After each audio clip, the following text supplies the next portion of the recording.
Sang Maharaja Samudera, kisah Balaputra Dewa, putra agung Sriwijaya. Di sebuah pagi berembun, ketika matahari baru saja menyentuh pucuk-pucuk kelapa di tepi sungai Musi, seorang bayi lahir di tengah kemegahan istana.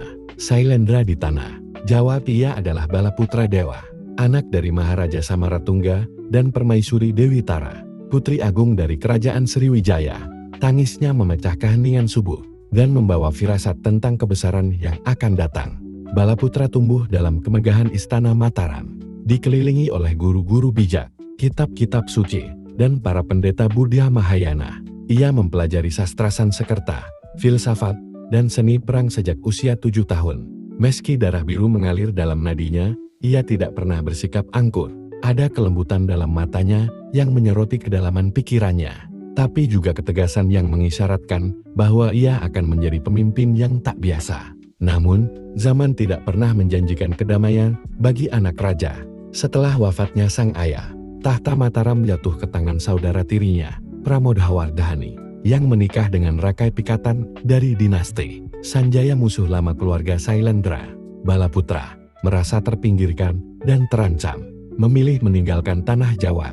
Dengan luka di hati dan dendam yang tak membusuk, ia mengarungi lautan menuju negeri ibunya, Sriwijaya, sang kerajaan maritim di Sumatera.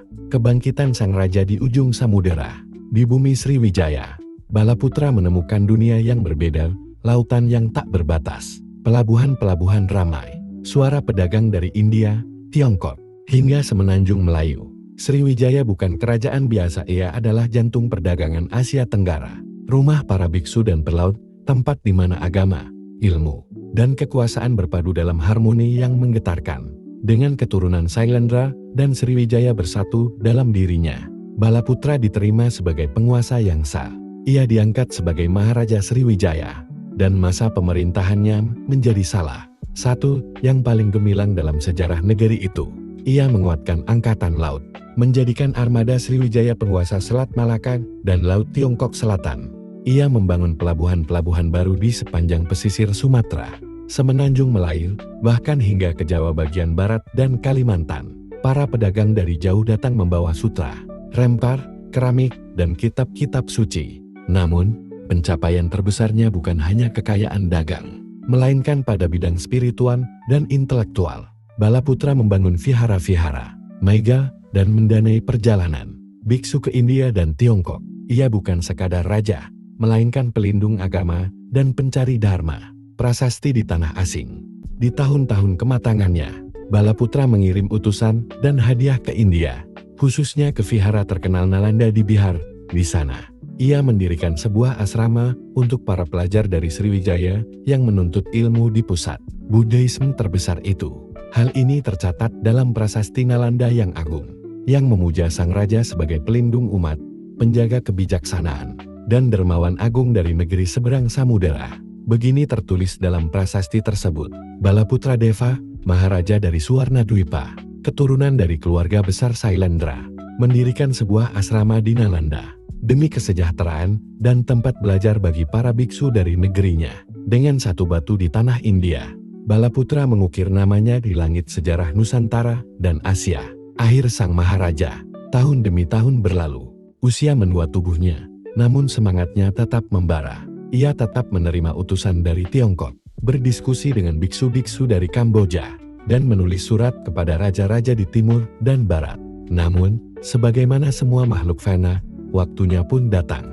Pada suatu malam di musim hujan, ketika angin lembut bertiup dari selatan dan suara gamelan terdengar samar dari ruang dalam istana, Balaputra Dewa berpamitan kepada dunia.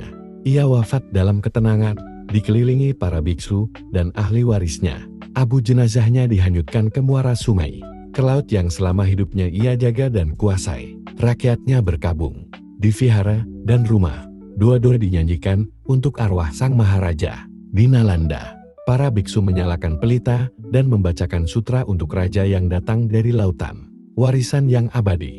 Balaputra Dewa tidak meninggalkan istana emas atau menara marmer, tapi ia meninggalkan warisan yang lebih dalam, penguatan Sriwijaya sebagai kekuatan maritim dan spiritual Asia Tenggara, hubungan budaya yang erat dengan India dan Tiongkok, dan keteladanan bahwa raja sejati adalah pelayan rakyat dan pencinta ilmu. Namanya kini dikenang dalam batu prasasti, dalam kitab sejarah, dan dalam debur ombak yang menghantam pelabuhan-pelabuhan kuno Nusantara.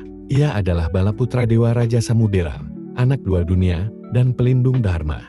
Petualangan di ujung daratan, Balaputra Dewa ke India dan Tiongkok. Bertahun-tahun setelah meneguhkan tahtanya di Sriwijaya, Balaputra Dewa duduk termenung di anjungan Istana Palembang, memandangi gelombang sungai Musi yang mengalir tanpa henti. Di sisinya terbuka gulungan naskah berbahasa Sanskerta dari Nalanda, yang dikirimkan oleh kepala biksu setempat sebagai ucapan terima kasih atas asrama yang telah ia bangun di sana. Namun hati sang raja tak lagi puas hanya dengan kabar dari utusan.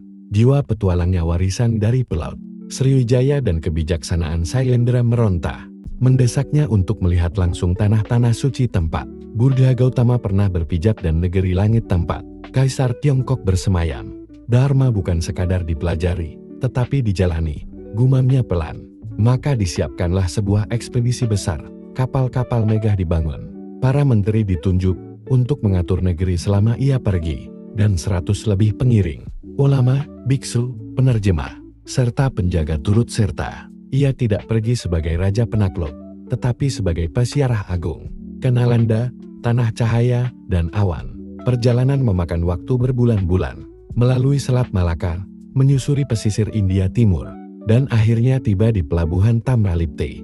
Dari sana, dengan iring-iringan gajah dan kereta, rombongan menuju Nalanda. Ketika Balaputra tiba, lonceng-lonceng kuil berdentang, dan para biksu berdiri berjajar menyambutnya. Di vihara tempat ia dirikan asrama, sebuah upacara besar diadakan.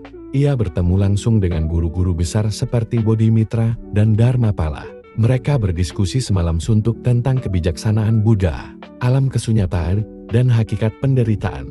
Salah seorang biksu Nalanda mencatat, lebih besar dari raja dari seberang samudera ini, meski berhias emas dan permata, tak membicarakan perang atau pajak, melainkan kebenaran dan pembebasan.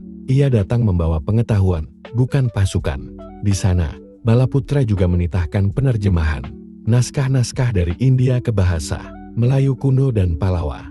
Ia ingin agar rakyatnya dapat membaca sutra suci dalam bahasa mereka sendiri. Perjalanan ke negeri langit.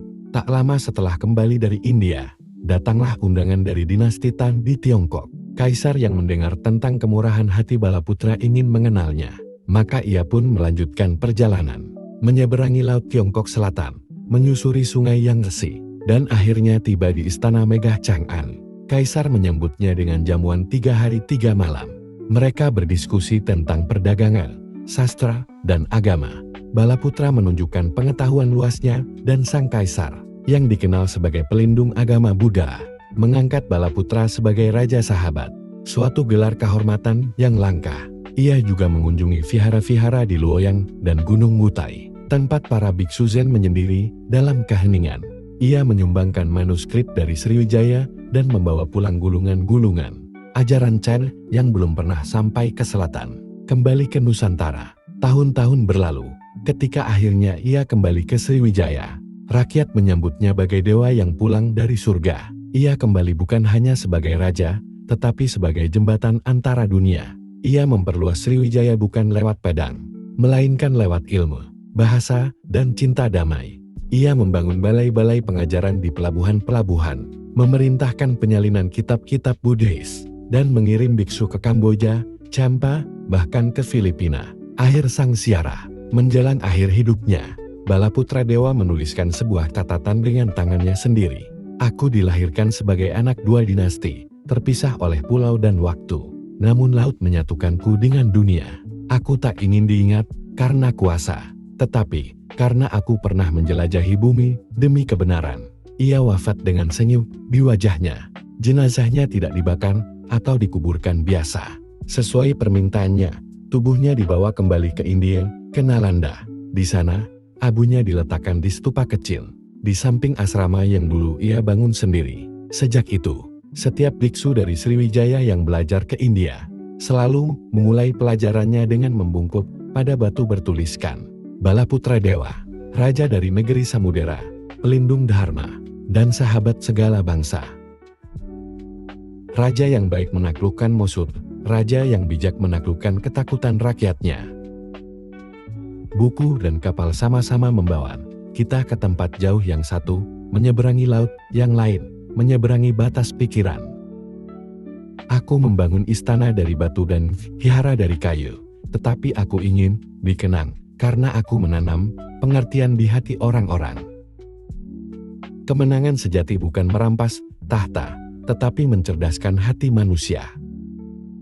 Samudera memisahkan tanah, tetapi tidak memisahkan kebenaran. Di mana ada dharma, di sanalah negeriku. Selama langit masih membentang dan laut masih bergelora, ajaran yang benar harus terus berlayar. Aku dilahirkan di antara dua dinasti, tetapi takdirku adalah menjadi jembatan dunia. Kebesaran tidak terletak pada seberapa jauh engkau memerintah, tetapi seberapa dalam engkau dipahami. Nalanda memberiku cahaya, dan tugasku adalah menyalakan obor itu di seluruh pelabuhan dunia. Jika engkau ingin membuat kerajaan kekal, jangan mulai dengan benteng, mulailah dengan sekolah.